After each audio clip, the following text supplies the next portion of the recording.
ಸರ್ಕಾರದಲ್ಲಿ ಅಕ್ಕಿ ಹಂಚೋದಾಗಲಿ ಗೋಧಿ ಹಂಚೋದಾಗಲಿ ಆ ಕಾನೂನು ಅದರಿಂದ. ಎರಡನೇದು ಉದ್ಯೋಗ ಕೊಡಬೇಕು. ಒಂದು ವರ್ಷಕ್ಕೆ ಎಷ್ಟು ದಿನ ಉದ್ಯೋಗ ಕೊಡಬೇಕು ಹೆಂಗಂತೀವಿ ಯೋಜನೆ ರೆಡಿಯಾಗಿದ್ದು ಎರಡನೇದು.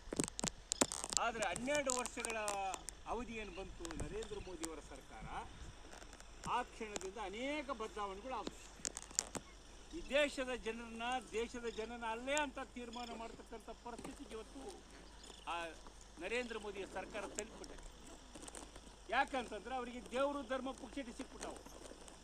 ಅವನು ಬಳಕೆ ಮಾಡಿ ಮಾಡಿ ಮಾಡಿ ಈಗ ನೋಡೊಬ್ಬ ಮುಸ್ಲಿಮ್ ಅದಕ್ಕೆ ಯಾವ ಭಾವನೆಯೂ ಇಲ್ಲ, ಹಿಂದೂ ಅನ್ನೋ ಭಾವನೆ ಇಲ್ಲ, ಎಲ್ಲರೂ ಸೌಹಾರ್ದ ಅಂತಕ್ಕಂಥ ಭಾವನೆಯಿಂದ ಬಂದು ನೆರಳು ಹಿಡಿತಾನೆ.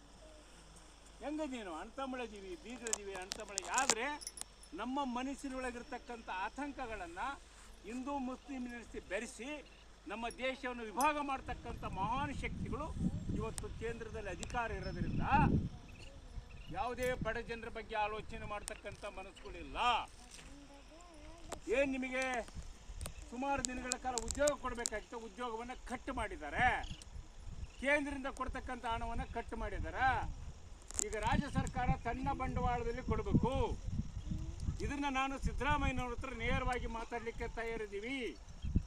ನಾವು ನಾಳೆನೇ 29ನೇ ತಾರೀಕು ಬೆಂಗಳೂರಲ್ಲಿ ಮುಖ್ಯಮಂತ್ರಿ ಅವ್ರನ್ನ ಕಂಡು ನರೇಗಾದಲ್ಲಿ ಏನು ನಮ್ಮ ಮಲ್ಲೇಶ್ ಅವರು ಕೊಟ್ಟಿದ್ರೆ ಅದನ್ನು ಖಡಾಖಂಡಿತವಾಗಿ ನಾವು ಮಾತಾಡಲಿಕ್ಕೆ ತಯಾರಿದ್ದೀವಿ.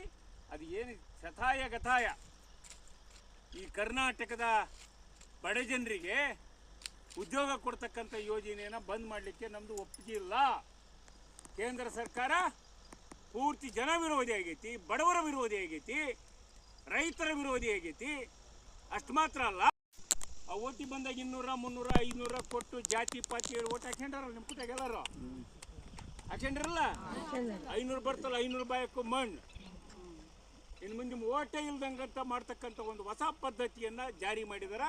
ನಿನ್ನೆ ಬೆಳಗಿನಿಂದ 4 ಗಂಟೆವರೆಗೂ ನಾವು ಕಾರ್ಯಕ್ರಮ ಮಾಡಿ ಬಂದ್ವಿ ಬೆಂಗಳೂರಲ್ಲಿ. ಏನದು ಓಟೇ ಇಲ್ಲಂದ್ರೆ ಏನು ಮಾಡ್ತೀರಿ? ನಾಳೆ ನಿಮಗೆ ಯಾವ ಹಕ್ಕಿನೂ ಸಿಗಲ್ಲ, ಯೋಜನೆಗೂ ಸಿಗಲ್ಲ, ಯಾವುದು ಸಿಗಲ್ಲ. ಈ ರೀತಿ ನಮ್ಮನ್ನು ಪರದೇಶಗಳು ಮಾಡಲಿಕ್ಕೆ ಬೇಕಾದಂಥ ಕಾನೂನು ತಂದಾರ ನರೇಂದ್ರ ಮೋದಿಯವರು. ಅದೇನು ಕಾನೂನು ಮ್ಯಾಪಿಂಗ್ ಮಾಡ್ಯಾರ. 2,11,00,000 ಜನ ಕರ್ನಾಟಕದಲ್ಲಿ ಇರ್ತಕ್ಕಂಥ ಓಟ್ ಮತದಾರರು ಬಿಟ್ಟು ಹೋಗಿದ್ದಾರೆ.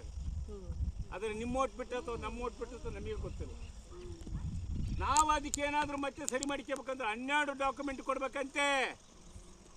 ಹುಟ್ಟಿದ ದಿನಾಂಕ, ನಾವು ವಾಸ ಮಾಡೋ ಸ್ಥಳ ಎಲ್ಲ ಸರ್ಟಿಫಿಕೇಟ್ ಕೊಡ್ಬೇಕಂತ. ಯಾವ ಅಧಿಕಾರಿಗಳು ಕೊಡ್ತಾರೆ ಸರ್ಟಿಫಿಕೇಟ್? ನಮಗೆ ಬೇಗ ಕೊಡ್ತಾರೇನ?